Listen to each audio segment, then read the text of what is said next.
नमस्कार, हे आहे महाराष्ट्र संध्या न्यूज चॅनेल आवाज महाराष्ट्राचा। अंधश्रद्धा निर्मूलन समिती ठाणे यांच्या वतीने 2 नोव्हेंबर 2024 रोजी बळीराजा महोत्सवाचे आयोजन करण्यात आले होते। MH high school, Shivaji road, Thane पश्चिम या ठिकाणी हा महोत्सव मोठ्या उत्साहात आणि जल्लोषात साजरा करण्यात आला। चावडी माणुसकीची शाळा हा कार्यक्रम बळीराजा महोत्सवाच्या निमित्ताने संपन्न झाला। या कार्यक्रमाला अनिस कार्यकर्त्या वंदना शिंदे, प्राध्यापक डॉक्टर प्रज्ञा पवार, प्राध्यापक सुमेध पारदे आणि शाहीर संभाजी भगत आदी मान्यवर बळीराजा महोत्सवाला उपस्थित होते। या महोत्सवामध्ये अनेक मान्यवरांनी आपले विचार व्यक्त केले। त्यानंतर प्राध्यापक डॉक्टर प्रज्ञा पवार यांनी कविता सादर केल्या आणि शाहीर संभाजी भगत यांचा जलसाही मोठ्या दिमाखाने उत्साहात पार पडला। शाहीर संभाजी भगत यांचा जलसा दुसऱ्या भागामध्ये आम्ही दाखवणार आहोत। पहिल्या भागामध्ये अनिस कार्यकर्त्या वंदना शिंदे, प्राध्यापक डॉक्टर प्रज्ञा पवार आणि प्राध्यापक सुमेध पारदे हे आपल्या भाषणामध्ये काय म्हणाले ते आपण व्हिडिओतून पाहू। खूप छान सगळं कल्चर कसा बदल व्हायला पाहिजे, सांस्कृतिक अंगाने, राजकीय अंगाने ते छान सांगितलं। नंतर प्रज्ञाने तिच्या दोन्ही पहिली तर सावित्री मला खूपच आवडली, खूप चांगल्या कविता वाचून दाखवल्या। आणि तर मी असं सांगेन की बळी प्रतिपदा हे साधारणपणे याच्याविषयी आपल्याकडे जे मिथक आहेत ते ऐकून आपण आजही बहुजन समाज साजरा करतो। आजही आमच्या महिला बहुजन समाजाच्या नवऱ्याला ओवाळताना, भावाला ओवाळताना बळी म्हणजे हिरा पिढा टळो आणि बळीचा राज्य म्हणतो, परंतु तो कोण बळी ते आपल्याला काय माहित नसताना ते कथा आहे। 3 वर मागितले आणि त्याचं विश्लेषण सरांनी मगाशी केलं की 3 कशा मागितले, तो कुठे गेला। परंतु त्यातला जो तिसरा आहे पाय ठेवण्याच्या बळीच्या डोक्याचा, तो आजही रिलेटेड आहे आपल्याशी, सगळ्या बहुजन समाजाशी, की तुमची बुद्धीच कुंठित करून टाकली। आपण विचारच केला नाही तर आपण म्हटलं की जनावरांसारखं मागे जातो, सगळे सणवार साजरा करताना करतो, तसं होऊ नये म्हणून अशा प्रकारचा मला संभाजी आमचं वाटतं की अशा प्रकारचे उपक्रम उत्सव त्याला पर्याय सर्जे म्हणाले की देऊन आपण हे साजरे केलं, तो बऱ्यापैकी आपल्याला प्रगतीचा मार्ग खुला आहे। त्यामुळे आम्ही लाईट नाही, फक्त मी एक अनिसाचं गाणं आहे तुमच्या परमिशनने घेते, मी गायका नाही, नंतर संभाजीने आपल्याला ऐकायचंय, परंतु अनिसाची कार्यकर्ते असल्यामुळे की एखादं गाणं म्हटलं की पुढे काय आपल्याला म्हणायचं ते होऊन जातो। त्यामुळे तुमच्या सगळ्यांच्या अति प्रचंड उत्साहाचं स्वागत करून खूप चांगलं गाणं आहे की आजही 21व्या शतकात अंधश्रद्धा निर्मूलन सारखं काम करावं लागतं की न चालवल्यामुळे गाणं खूप चांगलं आहे। त्याची साऱ्याची साधी आहे, संभाजीची परमिशन त्यांची घेऊन माफी मागून म्हणते गाणं तुम्ही म्हणणार आहे। गाणं असं आहे, माझ्या भारत देशात कोणी कितीही शिकला, कोणी कितीही शिकला, साधं विज्ञान विसरला, कोणी कितीही शिकला, साधं विज्ञान विसरला, कोणी कितीही शिकला, साधं विज्ञान विसरला, कोणी झाला जरी डॉक्टर त्याचं मन भीतीचं घर, डॉक्टर त्याचं मन भीतीचं घर, त्याने लिंबू मिरची बांधली दवाखान्याच्या दारावर, त्याने लिंबू मिरची बांधली दवाखान्याच्या दारावर, पुढे येईना गेला सांगे बाहेरचं बघायला, ते सांगे बाहेरचं बघायला, साधं विज्ञान विसरला, कोणी किती शिकला, साधं विज्ञान विसरला, काय इंजिनियरची कथा त्याची वास्तू पुरुष देवता, घरी पुरोहित आणून करी वास्तूची शांतता, घरी पुरोहित आणून करी वास्तूची शांतता, काळ मार्ग बांधलेले त्यानं नवीन बंगल्याला त्याने नवीन बंगल्याला साधं विज्ञान विसरला कोणी किती शिकला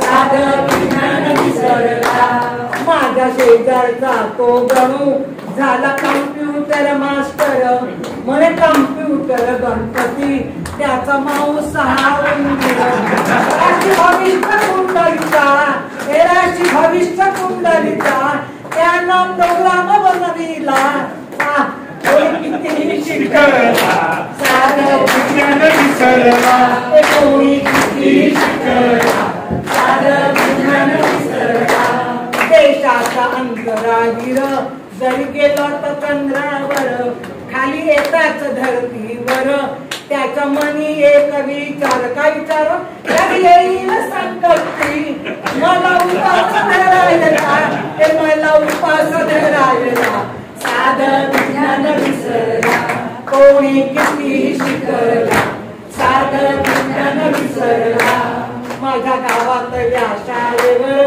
आहे शिक्षक पदवीधर रोज विज्ञान शिकवितो पण श्रद्धा भोंदूवर जन्मपत्रिका जुळणारी वधू शोधून दमला हे वधू शोधून दमला साधं विज्ञान विसरला कोणी किती शिकला साधं विज्ञान विसरला पदवी हे उच्च शिक्षण झालं कमाईचं साधन अशा सुशिक्षितांपासून काय घ्यावी कोणी शिकवलं काय कळेना दुनियेला कोणी शिकलेला अडाणी काय कळेना दुनियेला कोण अडाणी शिकलेला ते कोण अडाणी शिकलेला साधं विज्ञान विसरला ते कोणी काय शिकला साधं विज्ञान विसरला कोणी किती शिकला साधं विज्ञान विसरला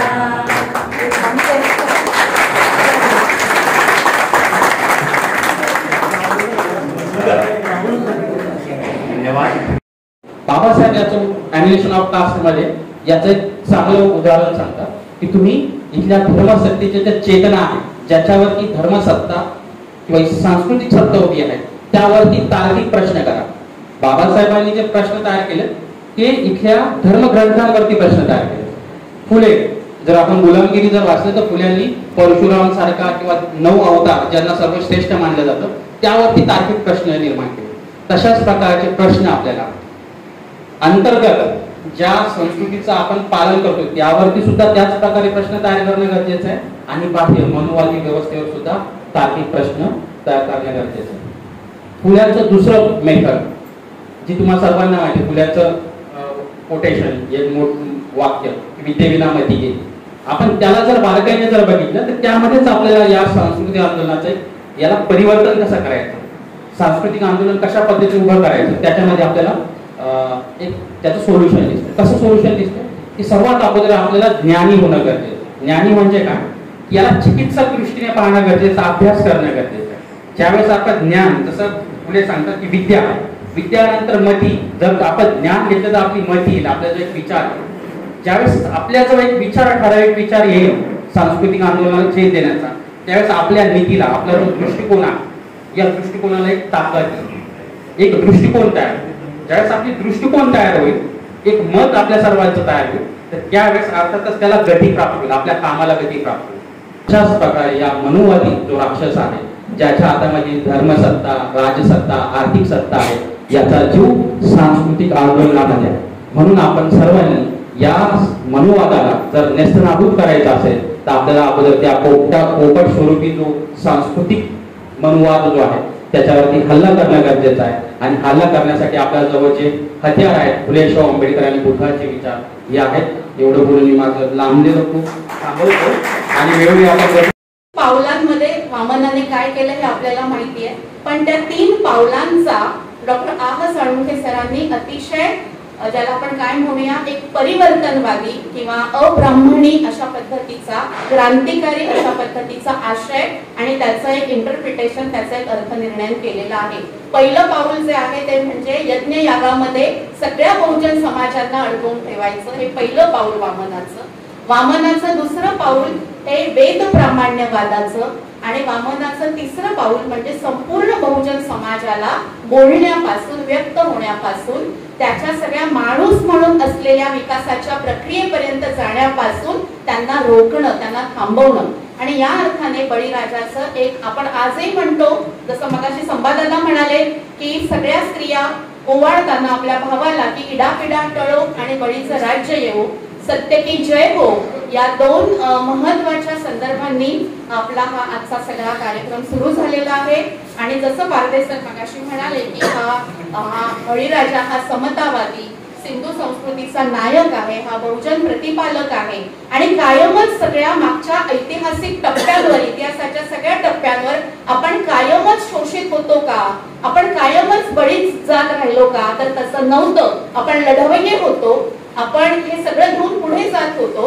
पण ज्या पद्धतीच्या सूर असुर म्हणजे ज्या लढणाऱ्या स्त्रिया आहेत, शूर्पणखासारखी, हिडिंबासारखी, त्राटिकासारखी, निरुतीसारखी, मंदोदरीसारखी, त्यांचं राक्षसीकरण करण्यात आलेलं आहे. त्यामुळे हे सगळं आपण या अर्थाने बघणं आणि आपल्या सगळ्या महामानवांनी लिहून ठेवलेलं आहे. मला असं वाटतं की आजचा हा एक आपला छोटासा प्रयत्न आहे. जास्तीत जास्त संख्येने आपण हे कार्यक्रम आयोजित केले पाहिजे, ती ताकद आपली वाढवली पाहिजे. मला इथे खूप बोलावंसं वाटतंय, पण मी इथे थांबणार कारण आपल्या कार्यक्रमाचं एक आयोजन असं केलेलं आहे की मी आज असं म्हणते की आज मी कुठल्याही पद्धतीचं व्याख्यान देणार नाही. आपला कविता आणि संभादादांचा शाहिरी जलसा, पारदेसरांची सुरुवातीची मांडणी आणि अर्थातच माझ्या नंतर वंदनाताई थोडंसं आपल्याशी बोलतील आणि मग आपला शाहिरी जलसा सुरू होईल. आता मी सुरुवात ज्या कवितेने करणार आहे, मला खूप आनंद वाटते. खूप ओळखीचे चेहरे आहेत, मी आता प्रत्येकाचं नाव घेत बसत नाही, पण एक आयोजक म्हणून आमच्या 3 आयोजकांपैकी एक आयोजक म्हणून मी आपल्या सगळ्यांबद्दल अतिशय नम्रतेने कृतज्ञता व्यक्त करते, आभार व्यक्त करते. आमचे म्हात्रे आलेले आहेत, अरुण म्हात्रे इथे आलेले खूप जणांनी, त्यांचा आत्ताच वाढदिवस झाला. त्यानंतर संजय मंगोसर, मगाशी मला खूप कार्यकर्ते मंडळी खूप सुजाण, प्रबुद्ध, विवेकी पद्धतीने आपल्या अलीकडच्या सगळ्या चळवळीमध्ये आणि सगळ्या ठिकाणी आपण जे भेटत असतो आणि आपल्या हस्तक्षेपाचे आवाज नोंदवत असतो, असे सगळे आवाज हे आज इथे एकवटले, त्याचा मला खूप आनंद होतो. मी सुरुवातीला जी कविता आपल्या समोर ठेवू इच्छिते ती आहे सावित्रीबाई ज्योतिराव फुले. म्हटलं तर तू तद्दन पारंपरिक, म्हटलं तर तू तद्दन पारंपरिक, म्हटलं तर संपूर्ण अपारंपरिक, किंबहुना अशी एकाच एक सुद्धा नसावीस तू सीमांतीकरण झाली. तू करून टाकलं सरळ सोड एकाच रेषेवरून चालणाऱ्या रचिताला पार उलट पाडलं. मम न करणाऱ्या तुझ्या हातात महाकाव्याचं कोणतं पान आलं अर्थसूत्र बदलून. सावली नव्हतीसच तू त्याची थेट क्रांतिकाची, सावली नव्हतीसच तू त्याची थेट, तुझी स्वतंत्र त्वचा मज्जारज्जूही तुझेच, छोटा मेंदू मोठा मेंदू हृदयातून स्पंदणारं रक्तही तुझंच, गृहीतकाची नस बदलून. हे असं सलगतेक अलग अलगतेक सलग तन्मय एकमय पारदर्शकता त्याच्या तुझ्या नात्यातली. जीव ओवाळून टाकावा असा दखलपात्र पुरुष, अथपासून इथपर्यंत फक्त माणूसच असलेला माणूस. आणि तू कोण? आणि तू कोण? पहिली ठिणगी विद्रोहाची, बाईच्या खडखडत्या काळजातली, खाजगी सार्वजनिक भौतिकाची कप्पेबंद सोय. तू नाकारलीस प्रतिसृष्टी महाकोडग्या सटवाईची, तू नाकारलीस प्रतिसृष्टी महाकोडग्या सटवाईची. भोगलेस सारे विराट विकल भोग एका अर्वाचीन बाईचे. उघड केलेस डावपेच, उघड केलेस डावपेच दांभिक कर्म विपाकाचे. तू होतीस अंतर्बाह्य राजकारणी, तू होतीस अंतर्बाह्य राजकारणी.